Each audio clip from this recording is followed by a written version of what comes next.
दरवाजे की लगातार डोर बेल बजी जा रही थी। मोहिनी ऊपर के कमरे से जल्दी जल्दी सीढ़ियां उतर कर आई और दरवाज़ा खोला तो देखा उसकी ननद कामनी दरवाजे पर खड़ी थी।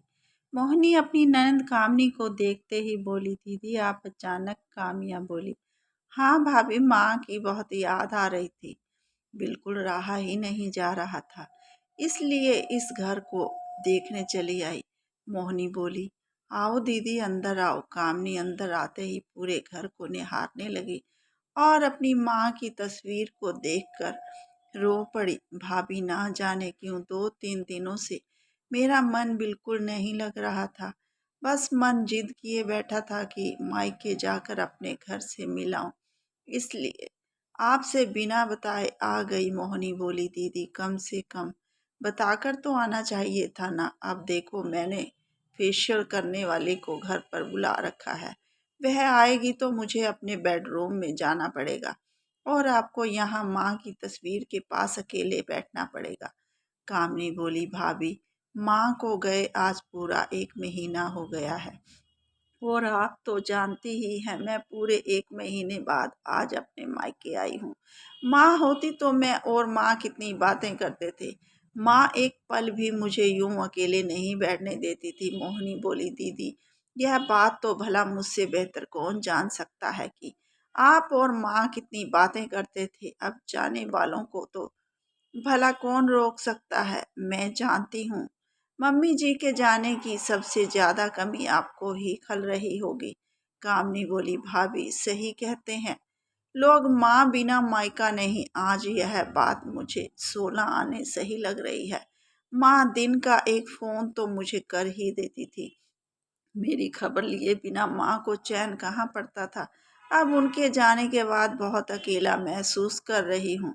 इस घर में बिताया मेरा बचपन और माँ का मुझे बार बार पुचकारना, दिन भर वही याद आता है। बस माँ होती तो इस वक्त क्या कर रही होती, यही सोचने में दिन बीत जाता है, इसलिए यहाँ चली आई। उतने में मोहिनी की सहेली का उसके मोबाइल पर फोन आ जाता है। वह मोहिनी से डांस क्लास के बारे में पूछने लगती है। मोहिनी बोली, नैना आज तो डांस और म्यूजिक क्लास आना संभव नहीं है पाएगा, मेरी ननद आई हुई है। हाँ मैं कल पक्का आऊंगी। कामनी बोली, भाभी आपने डांस और म्यूजिक क्लास लगा दी है? मोहिनी बोली, हाँ दीदी, आपको तो याद ही होगा जब मम्मी जी जिंदा थी मैं तब भी डांस क्लास जाना चाहती थी, मगर खैर छोड़िए इन बातों को। अब जो इस दुनिया में ही नहीं रहा उसके बारे में क्या शिकायत करना। फिर से डोर बेल बजती है। सामने मोहिनी की पार्लर वाली खड़ी थी। अरे आओ पिंकी, तुम बेडरूम में जाकर फेशियल का सामान निकालो, मैं अभी आई। पिंकी बोली, जी दीदी जरा जल्दी आइएगा, मुझे एक और क्लाइंट के घर जाना है। मोहिनी बोली, दीदी आप फ्रिज में से ठंडा पानी पी लीजिएगा और आपके लिए चाय कॉफी जो मन करे लेकर पी लीजिएगा। आपके भाई राकेश भी अभी थोड़ी देर में आ जाएंगे, फिर आप दोनों भाई बहन मिलकर बातें करिएगा। और मोहिनी अपने बेडरूम में चली गई। कामनी अपनी माँ की तस्वीर को देखकर रोते हुए बोली, देखा माँ, आज तुम्हारे बिना यहाँ मेरा कोई अपना नहीं है। तुम थी तो मेरे लिए स्वादिष्ट पकवान बनवाती, मुझसे ढेरों बातें करती, मगर अब तो यह नौबत है कि पानी भी हाथ से लेकर पीना पड़ेगा। कामनी बीती यादों में खो गई। जब वह अपने मायके जाती थी उसकी माँ सुरेखा जी उसके बहुत लाड लड़ाती थी। कामनी को जो भी पसंद होता उसकी माँ तुरंत ऑर्डर कर देती कि आज तो खाने में कामनी ही की ही पसंद का ही खाना बनेगा। दोनों माँ बेटी बैठकर खूब गप्पे लड़ाती। सुरेखा जी कहती, कामनी तू आती है तो घर में रौनक आ जाती है, तू इस तरह मुझसे मिलने आया कर, मेरा मन लग जाता है।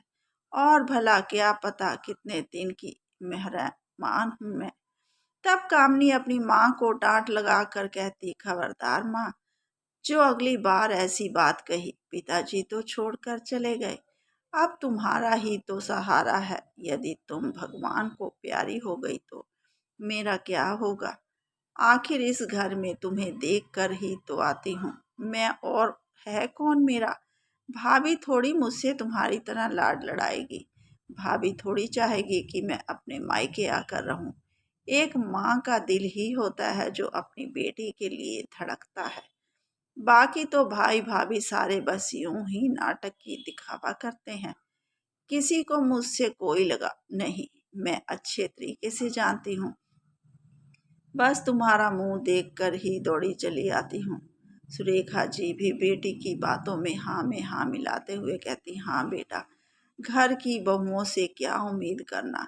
इन्हें तो बस अपने मायके से लगाव होता है। इनके मायके का कोई इंसान घर में आ जाए तो बहुत खुश हो जाती हैं, मगर उसी की बजाय उनकी ननद या ससुराल का कोई इंसान आ जाए तो इनकी भौएं तनी हो जाती हैं।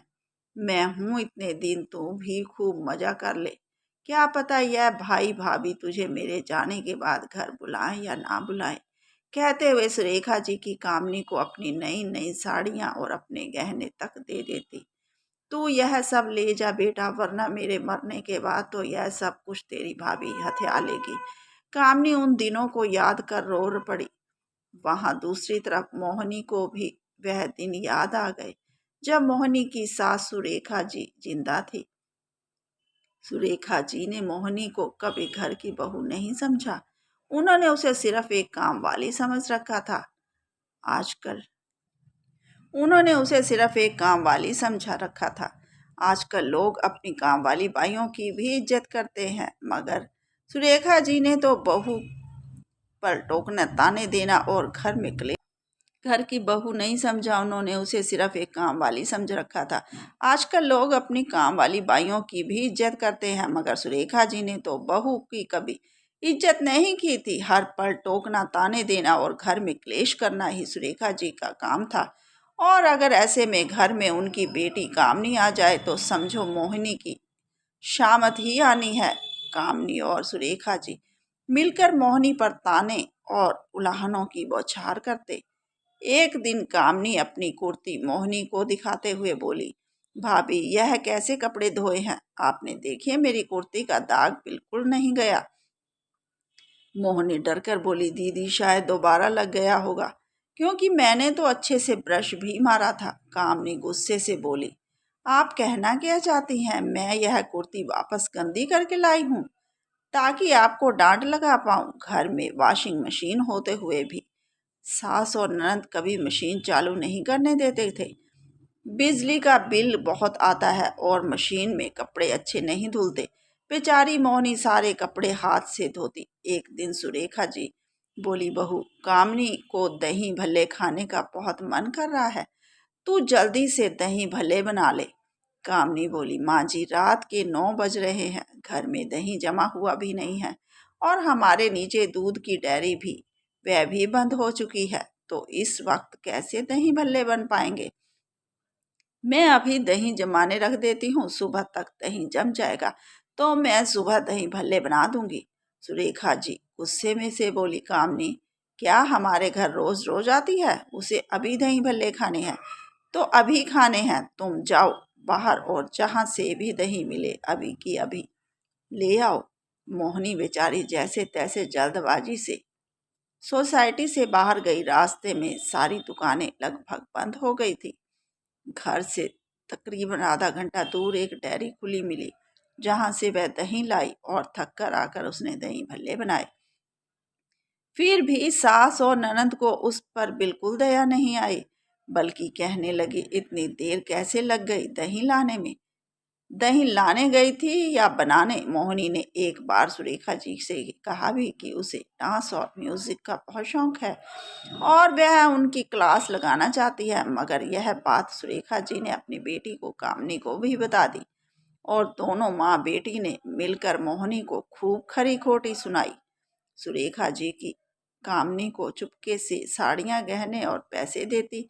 यह बात मोहिनी तो भी जानती थी, मगर कभी कुछ नहीं कहती। जब राकेश को पता चला कि माँ कामनी को चुपके से यह सारी चीजें देती है, तो बल्कि राकेश ने इस बात का विरोध करते हुए कहा कि माँ कामनी इस घर की बेटी है, तुम उसे हमारे सामने चीजें दो, कभी हमने तुम्हें रोका नहीं।